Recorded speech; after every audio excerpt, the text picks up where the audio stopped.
Hello friends, welcome back to our channel target MPPSC no मक्कारी। अगर चाहिए नौकरी सरकारी तो नो मक्कारी।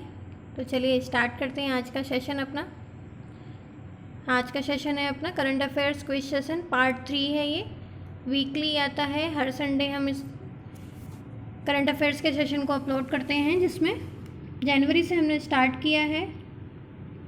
फर्स्ट पार्ट में 1 to 15 जनवरी, सेकेंड पार्ट में 16 to 1 Feb, और इस वीडियो में हम आपके लिए 2 Feb to 16 Feb के क्वेश्चंस लाएंगे जो कि क्विज़ में रहेंगे। आप वीडियो पॉज करके उसका आंसर सोच सकते हैं और उसके बाद कंटिन्यू कर सकते हैं। तो चलिए स्टार्ट करते हैं। पहला क्वेश्चन है, भारत अंतर्राष्ट्रीय बौद्धिक संपदा सूचकांक 2020 में फिसलकर कितने स्थान पर पहुंच गया है? पहला ऑप्शन है 40, दूसरा ऑप्शन है 50, तीसरा ऑप्शन है 32 और चौथा ऑप्शन है 45।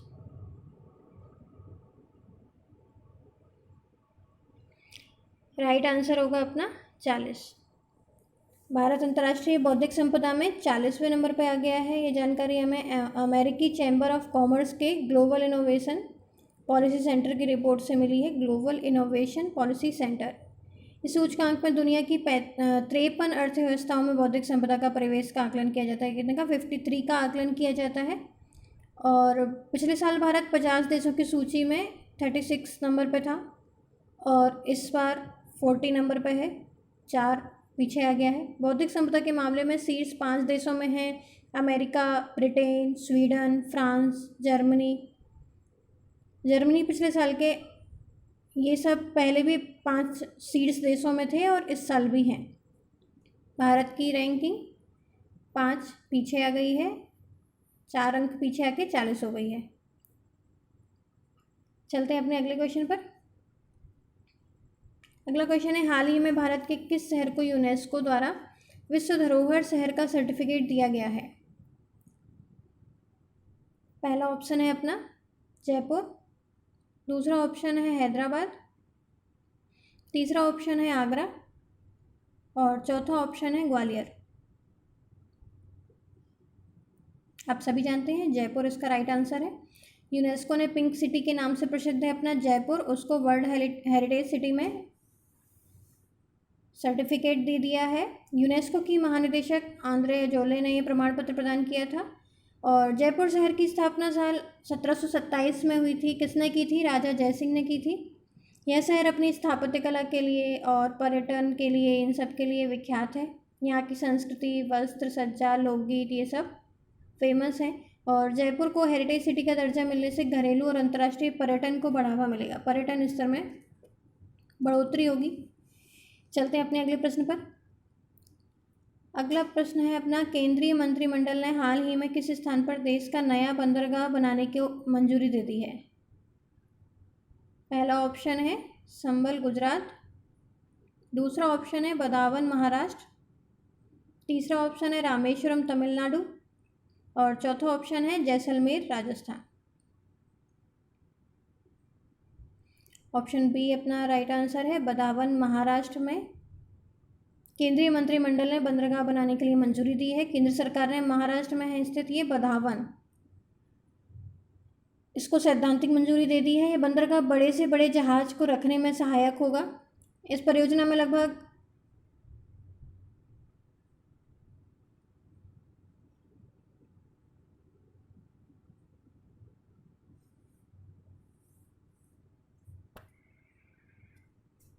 बदावन बंदरगाह के विकास में भारत दुनिया के टॉप 10 कंटेनर बंदरगाह वाले देशों में शामिल हो जाएगा। चलते हैं अपने अगले प्रश्न पर। अगला क्वेश्चन है, केंद्र सरकार द्वारा हाल ही में गठित राम मंदिर ट्रस्ट का अध्यक्ष किसे बनाया गया है? पहला ऑप्शन है कमलेश्वर चौपाल, दूसरा ऑप्शन है महंत दिनेंद्र दास, तीसरा ऑप्शन के पारासरन और चौथा ऑप्शन है डॉक्टर अनिल मिश्रा।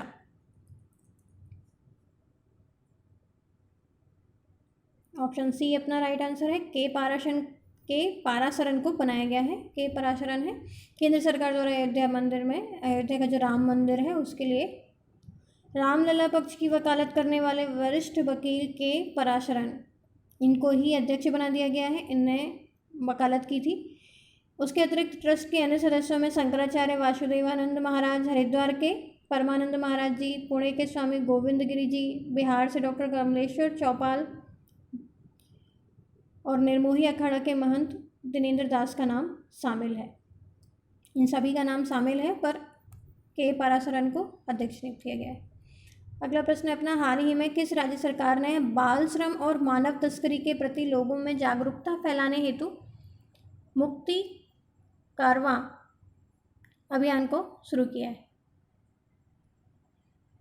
पहला ऑप्शन है राजस्थान, दूसरा ऑप्शन है बिहार, तीसरा ऑप्शन है झारखंड और चौथा ऑप्शन है गुजरात।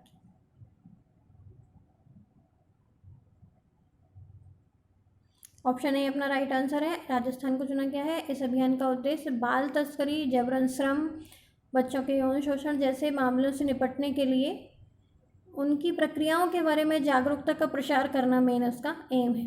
राष्ट्रीय अपराध रिकॉर्ड ब्यूरो की वर्ष 2018 की रिपोर्ट में राजस्थान को मानव तस्करी के मामले में 6ठे स्थान पर रखा गया था। और इस अभियान का नेतृत्व कैलाश सत्यार्थी जो चिल्ड्रन फाउंडेशन और राजस्थान पुलिस द्वारा किया जा रहा है। चलते हैं अपने अगले प्रश्न पर। अगला प्रश्न है अपना, केंद्रीय श्रम और रोजगार मंत्रालय ने श्रमिकों और रोजगार प्रदाताओं की शिकायतों का निवारण करने हेतु किस नाम से एक पोर्टल लॉन्च किया है? पहला ऑप्शन है मुहिम पोर्टल, दूसरा ऑप्शन है संतुष्ट पोर्टल, तीसरा ऑप्शन है सुनवाई पोर्टल और चौथा ऑप्शन है जागरूक पोर्टल। ऐसे क्वेश्चन अपने एग्जाम पॉइंट ऑफ व्यू से इम्पोर्टेंट हो जाते हैं। आंसर है अपना ऑप्शन बी संतुष्ट पोर्टल। संतुष्ट पोर्टल नाम से आया है। केंद्रीय श्रम और रोजगार मंत्रालय ने श्रमिकों और रोजगार प्रदाताओं की शिकायतों का निवारण करने के लिए और पोर्टल के माध्यम से स्वास्थ्य बीमा, कर्मचारी भविष्य निधि संगठन की सेवाओं, इन सब का भी निगरानी रखी जाएगी। चलते हैं अपने अगले प्रश्न पर।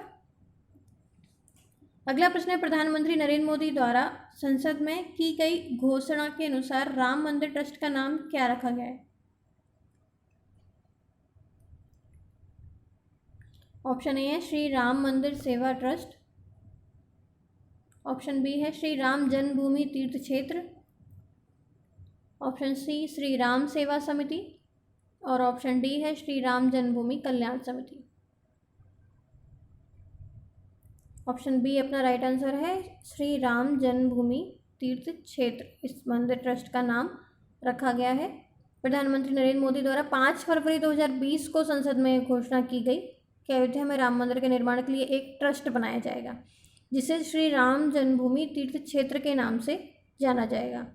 वहीं पर उन्होंने बताया कि सुप्रीम कोर्ट के आदेशानुसार मस्जिद के लिए 5 एकड़ भूमि दी गई और इसके अतिरिक्त प्रधानमंत्री नरेंद्र मोदी ने कहा राम जन्मभूमि तीर्थ क्षेत्र को मंदिर निर्माण के लिए आवश्यक स्वायत्तता प्रदान की जाएगी और 67.7 एकड़ भूमि दी जाएगी। चलते हैं अपने अगले प्रश्न पर। अगला प्रश्न है, निम्नलिखित में से किस संस्थान ने हाल ही में युवा विज्ञानी कार्यक्रम युविका के दूसरे सत्र का आरंभ किया है? पहला ऑप्शन है DRDO, दूसरा ऑप्शन है इसरो, तीसरा ऑप्शन है यूनेस्को और चौथा ऑप्शन है गूगल।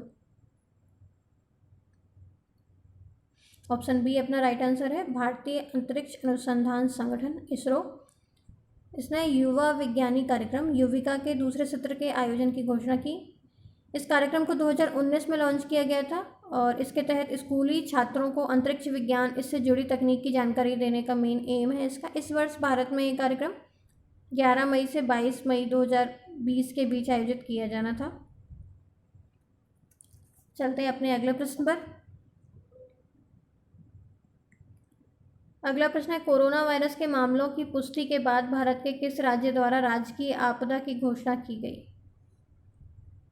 पहला ऑप्शन है राजस्थान, दूसरा ऑप्शन है मध्य प्रदेश, तीसरा ऑप्शन है उड़ीसा और चौथा ऑप्शन है केरल। राइट आंसर अपना केरल होगा। केरल सरकार ने कोरोना वायरस के 3 मामले की पुष्टि हुई थी उस टाइम पर। ये पुराना है अपना वीडियोस, तो क्वेश्चन भी एक्चुअल में पुराने हैं, कुछ क्वेश्चन ऐसे हैं। उस टाइम पर 3 मामलों की पुष्टि हुई थी, तो उसने राज्य की आपदा घोषणा कर दी थी। चलते हैं अपने अगले प्रश्न पर। अगला प्रश्न है, हाल ही में किस देश ने 80 ट्रिलियन घन फुट प्राकृतिक गैस का विशाल भंडार मिला है? किस देश में मिला है? पहला ऑप्शन है ईरान, दूसरा ऑप्शन है यूएई, तीसरा ऑप्शन है जॉर्डन और चौथा ऑप्शन है कुवैत। ऑप्शन बी अपना राइट आंसर है। यूएई संयुक्त अरब अमीरात में मिला है 80 ट्रिलियन घन फुट का प्राकृतिक गैस का विशाल भंडार।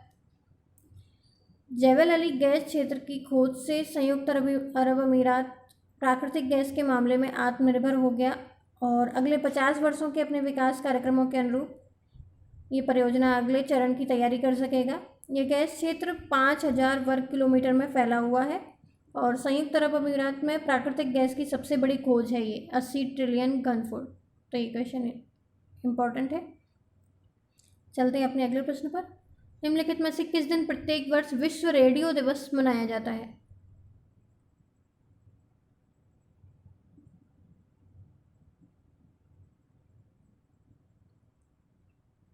ऑप्शन ए है 11 फरवरी, ऑप्शन बी है 12 फरवरी, ऑप्शन सी है 13 फरवरी और ऑप्शन डी है 14 फरवरी। ऑप्शन सी अपना राइट आंसर है। प्रत्येक वर्ष 13 फरवरी को विश्व रेडियो दिवस मनाया जाता है। इस वर्ष की थीम रेडियो और विविधता थीम थी। रेडियो सबसे सुलभ मीडिया है, इसे विश्व के किसी भी स्थान से सुना जा सकता है। कोई भी व्यक्ति जो सही से पढ़ना लिखना नहीं जानते हैं वे भी रेडियो के जरिए जानकारी प्राप्त कर सकते हैं। साथ ही ये आपातकाल में संचार का अहम साधन है। चलते हैं अपने अगले प्रश्न पर। अगला प्रश्न है, भारत में राष्ट्रीय महिला दिवस किस दिन मनाया जाता है? पहला ऑप्शन है 10 फरवरी, दूसरा ऑप्शन है 11 फरवरी, तीसरा ऑप्शन है 12 फरवरी और चौथा ऑप्शन है 13 फरवरी। भारत में प्रत्येक वर्ष 13 फरवरी को सरोजिनी नायडू के जन्म दिवस पर मनाया जाता है राष्ट्रीय महिला दिवस। वर्ष 2020 में उनकी 141वीं जयंती मनाई गई और भारत की कोकिला के नाम से जानी जाती थी। सरोजिनी नायडू भारत की पहली महिला गवर्नर थी और ब्रिटिश सरकार ने साल 1928 में भारत में प्लेग महामारी के दौरान उनके काम से प्रभावित होकर उन्हें केसर-ए-हिंद से सम्मानित भी किया था सरोजिनी नायडू को। और सरोजिनी नायडू का निधन 2 मार्च 1949 को हुआ। चलते हैं अपने अगले प्रश्न पर। अगला प्रश्न है, सार्वजनिक उपक्रम सर्वेक्षण 2018-19 के अनुसार इस अवधि में सबसे अधिक मुनाफे वाली कंपनी कौन सी है? पहला ऑप्शन है एयर इंडिया, दूसरा ऑप्शन है एनटीपीसी, तीसरा ऑप्शन है बीएसएनएल और चौथा ऑप्शन है ओएनजीसी। ऑप्शन डी अपना राइट आंसर है ओएनजीसी। तेल और प्राकृतिक गैस निगम, इंडियन ऑयल कॉरपोरेशन और एनटीपीसी सार्वजनिक उपक्रम सर्वेक्षण 2018-19 की टॉप 3 कंपनियां हैं। ONGC first, Indian oil corporation second, NTPC third. इनका कुल लाभ क्रमशः 15.3%, किसका? ओएनजीसी का, 9.68% इंडियन ऑयल कॉरपोरेशन का और एनटीपीसी का 6.73%। और एयर इंडिया, बीएसएनएल, एमटीएनएल इन सबको सर्वाधिक नुकसान हुआ था 2018-19 के उसमें। इसके अनुसार इस दौरान 70 सरकारी कंपनियां नुकसान में रहीं और कुल घाटे में से शीर्ष 10 कंपनियों की हिस्सेदारी 94% से अधिक थी। चलते हैं अपने अगले प्रश्न पर। अगला प्रश्न है, हाल ही में केंद्र सरकार द्वारा जारी घोषणा के अनुसार नए 1 रुपये के नोट पर किसके हस्ताक्षर होंगे? पहला ऑप्शन है वित्त मंत्री,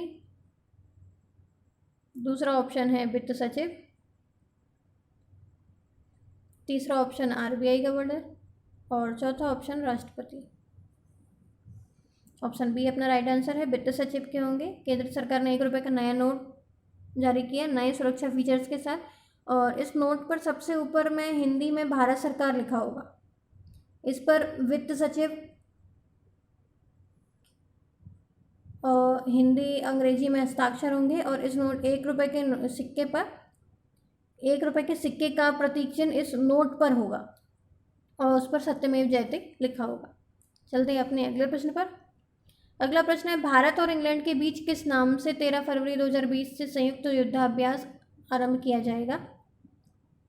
पहला ऑप्शन है कुशल बनवान, दूसरा ऑप्शन है अजेय वॉरियर, और तीसरा ऑप्शन है युद्धस्तर, और चौथा ऑप्शन है अग्निप्रहार। ऑप्शन बी अपना राइट आंसर है, अजेय वॉरियर। भारत और इंग्लैंड के मध्य 13 फरवरी से संयुक्त सैन्य अभ्यास अजेय वॉरियर संचालित हुआ था। इस अभ्यास का आयोजन 2005 से स्टार्ट हुआ है, 2005 से शुरू किया है ये अभ्यास। इसमें 120 सैनिक हिस्सा लेते हैं। इस अभ्यास का आयोजन सेलिसबरी प्लेन्स में किया गया। चलते हैं अपने अगले प्रश्न पर। अगला प्रश्न है, विश्व भर में किस दिन अंतर्राष्ट्रीय दलहन दिवस मनाया गया? पहला ऑप्शन है 8 फरवरी, दूसरा ऑप्शन है 9 फरवरी, तीसरा ऑप्शन है 10 फरवरी, और चौथा ऑप्शन है 11 फरवरी। ऑप्शन सी अपना राइट आंसर है। विश्व भर में प्रत्येक वर्ष 10 फरवरी को ही अंतर्राष्ट्रीय दलहन दिवस मनाया जाता है। संयुक्त राष्ट्र द्वारा विश्व दलहन दिवस को वैश्विक भोजन के रूप में दालों को महत्व पहचानने के लिए मनाया गया। इस दिन चने, सूखी बीन्स दाल, सूखी मटर, लुपिन, अन्य दालों के महत्व के बारे में बताया जाता है या जागरूकता फैलाई जाती है लोगों में। दालों में पोषक तत्व पाए जाते हैं और इनमें उच्च प्रोटीन भी होता है। चलते हैं अपने अगले प्रश्न पर। निम्नलिखित में से किसे हाल में FIH द्वारा 2019 की सर्वश्रेष्ठ उदीयमान महिला खिलाड़ी चुना गया है? FIH अंतर्राष्ट्रीय हॉकी संघ। पहला ऑप्शन है लाल रेमसियामी, अर्चना आनंद, विनीता सबरवाल, और चौथा ऑप्शन है अंजलि मालिनी। राइट आंसर लाल रेमसियामी ही है। भारत की महिला हॉकी टीम में फॉरवर्ड प्लेयर लाल रेमसियामी को ही अंतर्राष्ट्रीय हॉकी महासंघ FIH द्वारा वर्ष 2019 की सर्वश्रेष्ठ उदीयमान महिला खिलाड़ी चुना गया। भारत की 19 वर्ष की स्ट्राइकर लाल रेमसियाम ने अर्जेंटीना की ज्वेलिटा जोंकुनान्स को और नीदरलैंड की फेडरिक मार्टला को हराया। दूसरे तीसरे स्थान पर रही वो। और लाल रेमसियामी के राष्ट्रीय संघों में 47.7%, मीडिया से 28.4% और प्रशंसकों खिलाड़ियों से 36.4% वोट मिले थे। ये वोटिंग से होता है, तो ये सिर्फ वोटिंग का रेशियो था ये। लाल रेमसियामी इनका नाम याद रखिएगा। चलते हैं अपने अगले प्रश्न पर। अगला प्रश्न है अपना, निम्नलिखित में से कौन दक्षिण अमेरिका के सबसे ऊंचे पर्वत माउंट अकोंगुआ पर चढ़ाई करने वाली सबसे कम उम्र की लड़की बन गई है? पहला ऑप्शन है जूलियाना रोड्रिग्स, दूसरा ऑप्शन है काम्या कार्तिकेयन, तीसरा ऑप्शन है नताली मॉरिसन, और चौथा ऑप्शन है जेनिफर पॉलीमर। ऑप्शन बी अपना राइट आंसर है, काम्या कार्तिकेयन। भारत की 12 वर्षीय काम्या कार्तिकेयन दक्षिण अमेरिका की सबसे ऊंचे पर्वत माउंट अकोंगुआ पर चढ़ने वाली सबसे कम उम्र की लड़की बन गई हैं।